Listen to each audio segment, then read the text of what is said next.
దేవునికి స్తోత్రం. హల్లెలూయా.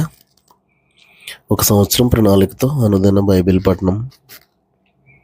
ఈరోజు 27 అక్టోబర్ 2025. ఈ సంవత్సరంలో ఇది 300వ రోజు. ఈ రోజు కొరకు ఏర్పాటు చేయబడిన బైబిల్ వాక్య భాగాలు పాత నిబంధన ఇర్మియా గ్రంథము 20, 21, 22 అధ్యాయాలు మరియు కొత్త నిబంధన 2వ తిమోతి 1వ అధ్యాయం. మొదటిగా పాత నిబంధన ఇర్మియా గ్రంథము 20వ అధ్యాయం. ఇర్మియా ఆ ప్రవచనములను పలుకగా యెహోవా మందిరంలో పెద్ద నాయకుడును ఇమ్మేరు కుమారుడునగు పషూరను యాజకుడు విని ప్రవక్త అయిన ఇర్మియాను కొట్టి యెహోవా మందిరమందున్న బెన్యామీను మీది గుమ్మమునొద్ద నుండు బొండలో అతనిని వేయించాను. మరునాడు పషూరు ఇర్మియాను బొండలో నుండి విడిపింపగా ఇర్మియా అతనితో ఇట్లనెను, యెహోవా నీకు పషూరను పేరు పెట్టడు గాని మాగోర్ మిస్సాబీబ్ అని నీకు పేరు పెట్టును. యెహోవా ఈ మాట సెలవిచ్చుచున్నాడు, నీకును నీ స్నేహితులకందరికీ నీవే భయకారణముగా ఉండునట్లు చేయుచున్నాను.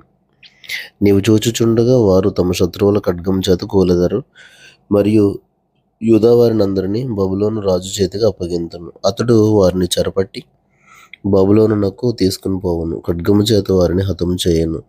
ఈ పట్టణంలోని ఐశ్వర్యమంతయు దానికి వచ్చిన లాభమంతయు దాని అమూల్య వస్తువులన్నీయు యూదా రాజుల నిధులన్నీయు నేను అప్పగింతును. వారి శత్రువుల చేతికే వాటిని అప్పగింతును. శత్రువులు వాటిని దోచుకొని పట్టుకుని బబులోనునకు తీసుకుని పోవుదురు. పషూరు, నీవును నీ ఇంట నివసించు వారందరూ చెరలోనికి పోవుదురు. నీవు ప్రవచనముల చేత మోసపుచ్చిన నీ స్నేహితులందరూ బబులోనునకు వచ్చెదరు. అక్కడనే చనిపోయేదరు, అక్కడనే పాతిపెట్టబడెదరు. యెహోవా, నీవు నన్ను ప్రేరేపింపగా నీ ప్రేరేపణకు లోబడితిని. నీవు బలవంతం చేసి నన్ను గెలిచితివి. నేను దినమెల్లా నవ్వుల పాలైతిని. అందరూ నన్ను ఎగతాళి చేయుదురు. ఎలయనగా నేను పలుకునప్పుడెల్లా బలాత్కారం జరుగుచున్నది, దోపుడు జరుగుచున్నది అని ఎలుగెత్తి చాటింపవలసి వచ్చును. దినమెల్లా యెహోవా మాట నాకు అవమానమునకును అపహాస్యమునకును హేతువాయను. ఆయన పేరు నేనెత్తను, ఆయన నామమును బట్టి ప్రకటింపను అని నేను అనుకుంటున్నా. అది నా హృదయంలో అగ్నివలే మండుచు నా ఎముకలలోనే మోయబడి ఉన్నట్లు ఉన్నది. నేను ఓర్చి విసిగి ఉన్నాను, చెప్పక మానలేదు. నలుదిక్కుల భయము అని అనేకులు గుసగుసలాడగా వింటిని. వారు దుర్మార్గుడని మీరు చాటించిన ఎడల మేమును చాటింతుమందరు. అతడు ఒకవేళ చిక్కుపడును, అప్పుడు మనం అతను పట్టుకుని అతని మీద పగ తీర్చుకుందామని చెప్పుకొనుచు నాకు స్నేహితులైన వారందరూ నేను పడిపోగా చూడవలనని కనిపెట్టుకుని ఉన్నారు. అయితే పరాక్రమము గల శూరుని వలె యెహోవా నాకు తోడై ఉన్నాడు. నన్ను హింసించేవారు నన్ను గెలవక తొట్టిల్లుదురు.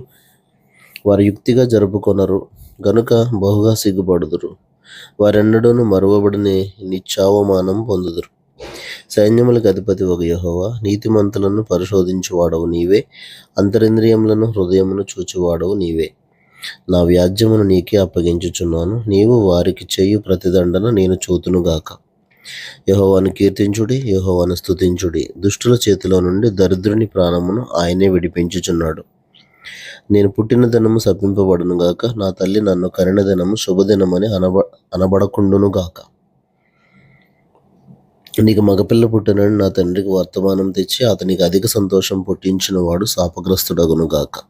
నా తల్లి నాకు సమాధిగా నుండి ఆమె ఎల్లప్పుడూ గర్భవతిగా నుండునట్లు అతడు గర్భములోనే నన్ను చంపలేదు గనుక యెహోవా ఏమాత్రమును సంతోషము లేక నశింపజేసిన పట్టణము వలె ఆ మనుష్యుడు ఉండునుగాక.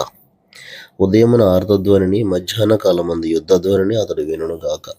కష్టమును దుఃఖమును చూచుటకై నా దినముల అవమానంతో గతించిపోవునట్లు నేనేల గర్భంలో నుండి వెడలెత్తిని. ఇర్మియా గ్రంథము 21వ అధ్యాయము. రాజైన సిద్కియా మల్కీయా కుమారుడైన పషూరును యాజకుడగు మయసేయా కుమారుడైన జెఫన్యాను పిలిపించి, బబులోను రాజైన నెబుకద్నెజరు మన మీద యుద్ధం చేయుచున్నాడు. అతడు మన యొద్ద నుండి వెళ్ళిపోవున్నట్లు యెహోవా తన అద్భుత కార్యములన్నిటినీ చూపి మనకు తోడయుండునో లేదో దయచేసి మా నిమిత్తము యెహోవా చేత నీవు విచారించుమని చెప్పుటకు ఇర్మియా యొద్దకు వారిని పంపగా యెహోవా యొద్ద నుండి ఇర్మియాకు ప్రత్యక్షమైన వాక్కు.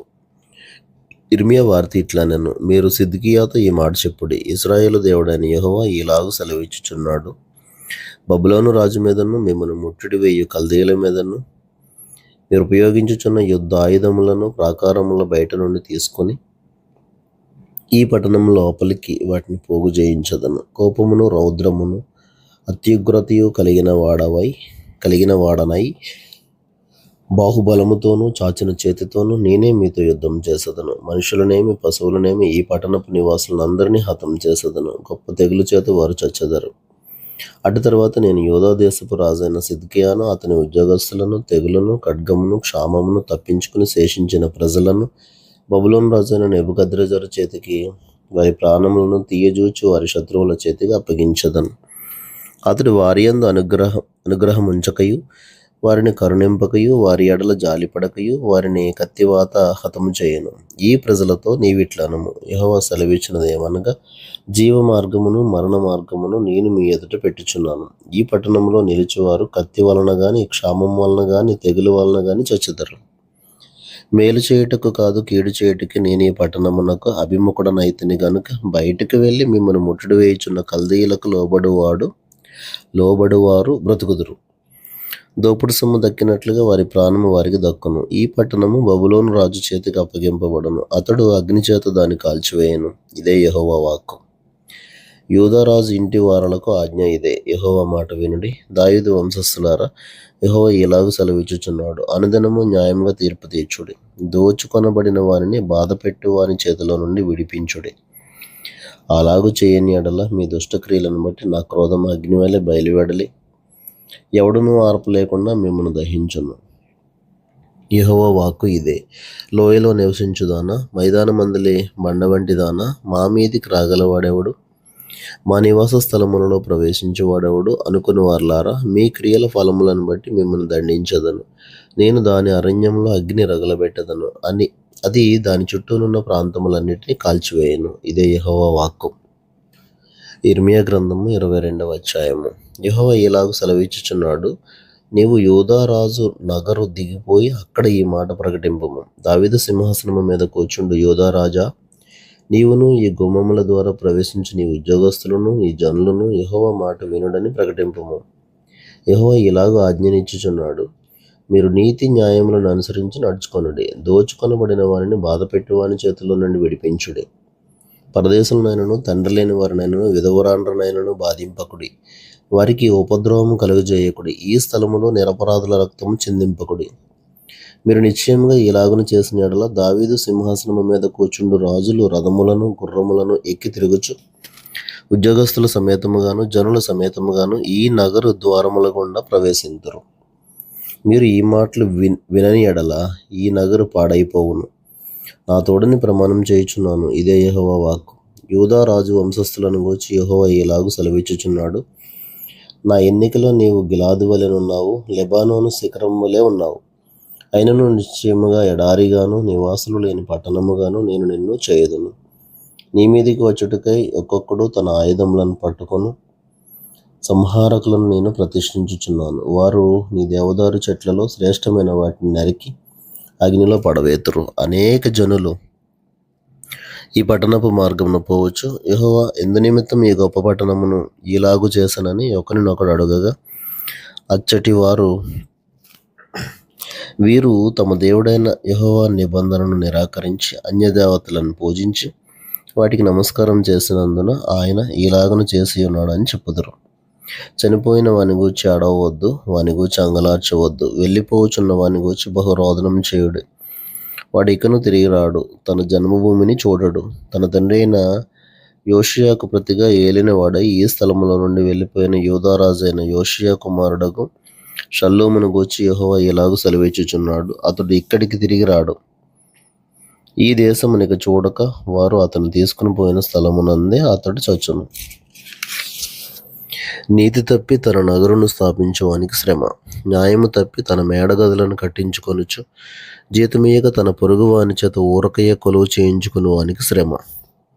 వాడు విశాలమైన మేడగదులు గల గొప్ప మందిరమును కట్టించుకుందును అనుకుని విస్తారమైన కిటికీలు చేసుకొనుచు దేవదారు పలకలను దానికి సరంబి వేయుచు ఇంగిలీకముతో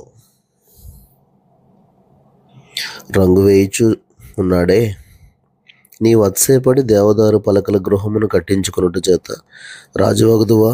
నీ తండ్రి అన్నపానములు కలిగి నీతి న్యాయములను అనుసరించుచు క్షేమముగా ఉండలేదా? అతడు దీనులకును దరిద్రులకును న్యాయం తీర్చుచు సుఖముగా బ్రతికెను. అలాగును చేయుటే నన్ను తెలుసుకొనుట కాదా? ఇదే యెహోవా వాక్కు.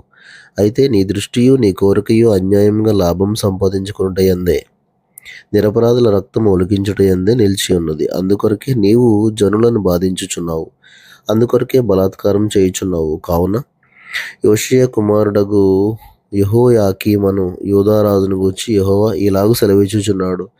జనులు అయ్యో నా సహోదరుడా, అయ్యో నా సహోదరి అని అతని గూర్చి అంగలార్చరు.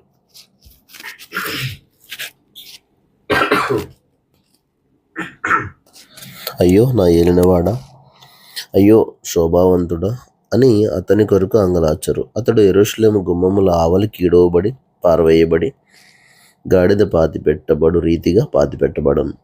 నీ విటకాండ్రు నాశనమైరి లెబానోనును ఎక్కి కేకలు వేయుము. బాషాన్లో బిగ్గరగా అరువుము, అబారీము నుండి కేకలు వేయుము. నీ క్షేమకాలములలో నీతో మాట్లాడితేనే గాని నేను విననని నీ వంటివి. నా మాట వినకపోవుటే నీ బాల్యము నుండి నీకు వాడుక. నీ కాపర్లందరూ గాలి పీల్చుదురు, నీ విటకాండ్రు చెరలోనికి పోవుదురు. నీ చెడుతనం అంతటిని బట్టి నీవు అవమానము నుండి సిగ్గుపడదు. లెబానోను నివాసిని, దేవదారు వృక్షములలో గూడు కట్టుకొనిన దానా, ప్రసవించు స్త్రీకి కలుగు వేదన వంటి కష్టము నీకు వచ్చినప్పుడు నీవు బహుగా కేకలు వేయదువు గదా.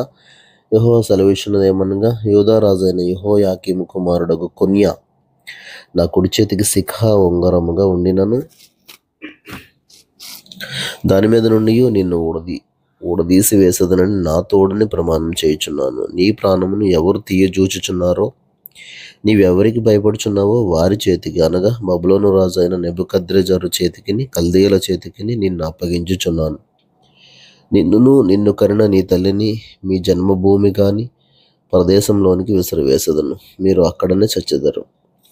వారు తిరిగి రావాలని బహుగా ఆశపడు దేశమునకు వారు తిరిగి రారు. కొన్యా అను ఇతడు హేయమైన ఓటికుండ వంటివాడా, పనికిమాలిన ఘటమా? అతడును అతని సంతానమును విసిరివేయబడి తామెరుగని దేశంలోనికి ఎలా త్రోయబడిరే. దేశమా యెహోవా మాట వినుము. యెహోవా ఇలాగు సెలవిచ్చుచున్నాడు. సంతానహీనుడనియు తన దినములలో వర్ధిల్లని వాడనియు ఈ మనిషిని గూర్చి రాయుడి. అతని సంతానంలో ఎవడునూ వర్ధిల్లడు, వారిలో ఎవడునూ దావీదు సింహాసనమందు కూర్చుండడు. ఇక మీదట ఎవడునూ యూదాలో రాజుగా ఉండడు.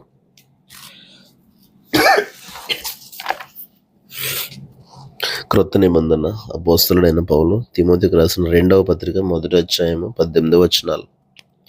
క్రీస్తు యేసునందున్న జీవమును గూర్చిన వాగ్దానమును బట్టి దేవుని చిత్తము వలన క్రీస్తు యేసు అపోస్తలుడైన పౌలు ప్రియ కుమారుడకు తిమోతికి శుభమని చెప్పి రాయినది. తండ్రి అయిన దేవుని నుండి మన ప్రభువైన క్రీస్తు యేసు నుండి కృపయు కనికరమును సమాధానమును కలుగును గాక. నా ప్రార్థనల యందు ఎడతెగక నిన్ను జ్ఞాపకం చేసుకొనుచు నీ కన్యలను తలచుకుని నాకు సంపూర్ణ ఆనందం కలుగుటకై నిన్ను చూడవాలని రేయింబగలు అపేక్షించుచు నీ యందున నిష్కపటమైన విశ్వాసమును జ్ఞాపకం చేసుకుని నా పితరాచార ప్రకారము నిర్మలమైన మనస్సాక్షితో నేను సేవించుచున్న దేవుని ఎడల కృతజ్ఞుడనై ఉన్నాను. ఆ విశ్వాసము మొదట నీ అవ్వ అయిన లోయిలోను నీ తల్లి అయిన యునీకియలోను వసించను. అది నీయందు సహా వసించుచున్నదని నేను రూఢిగా నమ్ముచున్నాను. ఆ హేతువు చేత నా హస్త నిక్షేపణము వలన నీకు కలిగిన దేవుని కృపావరము ప్రజ్వలింప చేయవలనని నీకు జ్ఞాపకం చేయుచున్నాను. దేవుడు మనకు శక్తియు ప్రేమయు ఇంద్రియ నిగ్రహమును గల ఆత్మనే ఇచ్చను గాని పిరికితనము గల ఆత్మని ఇయ్యలేదు. కాబట్టి నీవు మన ప్రభువు విషయమైన సాక్ష్యమును గూర్చి అయినను ఆయన ఖైదీనైన నన్ను గూర్చి అయినను సిగ్గుపడక దేవుని శక్తిని బట్టి సువార్త నిమిత్తమైన శ్రమానుభవములో పాలివాడవై ఉండము. మన క్రియలను బట్టి కాక తన స్వకీయ సంకల్పమును బట్టియో అనాది కాలముననే క్రీస్తు యేసునందు మనకు అనుగ్రహింపబడినదియు క్రీస్తు యేసును మన రక్షకుని ప్రత్యక్షత వలన బయలుపరచబడినదియునైన తన కృపను బట్టియు మనలను రక్షించి పరిశుద్ధమైన పిలుపుతో ఆయన మనలను పిలిచాను. ఆ క్రీస్తు యేసు మరణమును నిరర్ధకం చేసి జీవమును అక్షయతను సువార్త వలన వెలుగులోనికి తెచ్చాను. ఆ సువార్త విషయంలో నేను ప్రకటించేవాడనుగాను, అపోస్తలుడనుగాను, బోధకుడనుగాను నియమింపబడి తిని. ఆ హేతువు చేత ఈ శ్రమలను అనుభవించుచున్నాను గాని నేను నమ్మిన వాని ఎరుగుదును గనుక సిగ్గుపడను. నేను ఆయనకు అప్పగించిన దానిని రాబోచున్న ఆ దినము వరకు ఆయన కాపాడగలడని రూఢిగా నమ్ముకొనుచున్నాను. క్రీస్తు యేసునందు ఉంచవలసిన విశ్వాస ప్రేమలు కలిగిన వాడవై నీవు నా వలన వినిన హితవాక్య ప్రమాణమును గైకొనము. నీకు అప్పగింపబడిన ఆ మంచి పదార్థమును మనలో నివసించు పరిశుద్ధాత్మ వలన కాపాడము. ఆసియాలోని వారందరూ నన్ను విడిచిపోయిరను సంగతి నీవెరగదువు. వారిలో పుగెల్లు, హెర్మోగినే అనువారున్నారు. ప్రభువు ఒనేసిఫోరు ఇంటి వారి యందు కనికరం చూపును గాక. అతడు రోమాకు వచ్చినప్పుడు నా సంఖ్యలను గురించి సిగ్గుపడక శ్రద్ధగా నన్ను వెదకి కనుగొని అనేక పర్యాయములు ఆదరించాను. మరియు అతడు ఎఫెసులో ఎంతగా ఉపచారం చేశానో అది నీవు బాగుగా ఎరుగుదువు. ఆ దినమునందు అతడు ప్రభువు వలన కనికరం పొందినట్లు ప్రభువు అనుగ్రహించును గాక. ఆమేన్. దేవుడు తన పరిశుద్ధ వాక్యమును మన వెనికిటిలో దీవించును గాక. ఆమేన్.